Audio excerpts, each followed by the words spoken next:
Assalamualaikum Ustadz. Waalaikumsalam warahmatullahi wabarakatuh. Semoga Ustadz dan keluarga husnul khotimah, juga seluruh jamaah percikan iman. Amin ya Rabbil alamin. Izin bertanya, ketika lagi safar kan dibolehkan menjamak qashar. Apakah jamak qashar ditentukan jarak perjalanan meskipun jaraknya dekat tapi niatnya safar? Apakah boleh sholat jamak qashar kalau niat kita safar? Ya, memang yang namanya jamak qashar itu ditentukan dua hal. Satu niat, yang kedua jarak. Dan niat ini ada kaitan juga dengan jarak sebenarnya. Ya, saya ke kantor niatnya safar, asa nggak mungkin ya, gitu.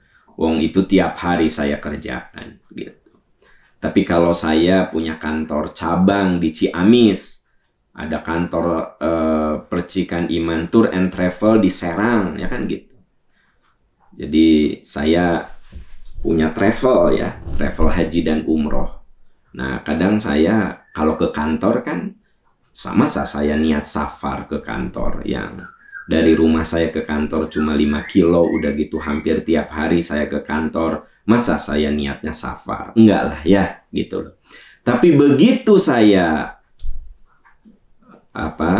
berkunjung ke kantor travel percikan iman yang ada di Serang, ya saya niatnya safar karena jarang saya ke sana, kan gitu. Itu contoh bahwa niat itu juga dipengaruhi oleh jarak. Untuk sesuatu yang rutin Anda kerjakan, ya itu sudah tidak bisa diniatkan safar, ya. Contoh, ada bapak ibu dosen tinggalnya di Buah Batu, ngajar di Jatinangor, tiap hari ke Jatinangor. Pertanyaannya, masa Anda tiap hari niat safar ke Jatinangor? Ya nggak? Itu sudah jadi kehidupan Anda sehari-hari ngajar ke Jatinangor gitu. Berarti kan tidak bisa itu diniatkan sebagai safar, karena itu tiap hari gitu. Tapi bagi orang yang nggak pernah atau sangat jarang ke Jatinangor, ya dari Buah Batu ke Jatinangor niat safar boleh nggak? Boleh, kalau itu bukan pekerjaan rutin Anda, insidental saja. Karena ada riwayat yang menunjukkan dalil tentang safar itu yang paling sering digunakan adalah 70 km. Tapi ada dalil yang menunjukkan bahwa Nabi dalam jarak 6 km beliau safar, beliau jamak qashar. Ya, jadi kalau misalnya saya ya di Buah Batu mau ke Jatinangor, kalau saya anggap itu insidental dan bagi saya itu adalah perjalanan yang dianggap jauh, lalu saya niat safar, boleh nggak? Ya boleh. Udah lebih dari 5 km kalau niat saya safar. Tapi kalau saya hampir tiap minggu ke Jatinangor dari Buah Batu, bahkan seminggu bisa 3 kali karena saya ngajar di sana, masa safar? Kan gitu. Nah, contoh yang lain ya. Maksudnya biar terasa ya, mana safar, mana niat safar, kan itu ada kaitan dengan hal yang rutinitas. Awal-awal saya ke Arjasari, saya merasa qashar, saya merasa safar. Ya. Dari rumah ke Arjasari, asa jauh gitu, serasa jauh gitu. Jamak qashar saya, boleh.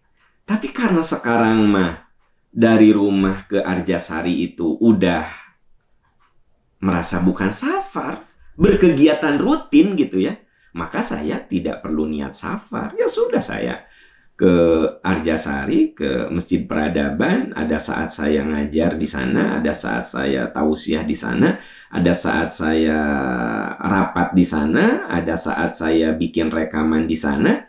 Saya tidak merasa sebagai safar, dan itu mas sudah kegiatan saya sehari-hari. Nah sekarang mas saya tidak berniat safar ke Arjasari itu. Tapi awal-awal ketika masih survei ke sana, masih hutan belantara, masih jalan setapak, nah saya safar niatnya karena rasanya ya saya berkunjung ke tempat yang jauh. Nah jadi itu contoh ada saat memang niat kita safar itu harus ada logika jarak. kan gitu. Dan logika urf, logika kebiasaan gitu ya.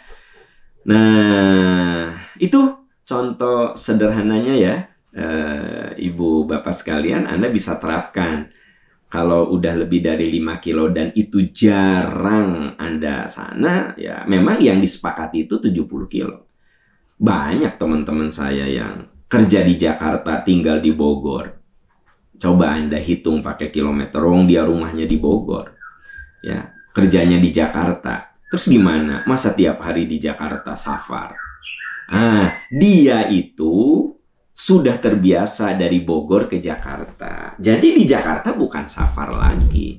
Tapi bagi orang Bogor yang jarang ke Jakarta, ya boleh jadi dia mah niatnya safar gitu ya. Jadi itulah gambaran tentang niat safar, kaitannya dengan jarak, itu sangat personal. Saya bilang sangat personal ya. Wallahu a'lam bishawab.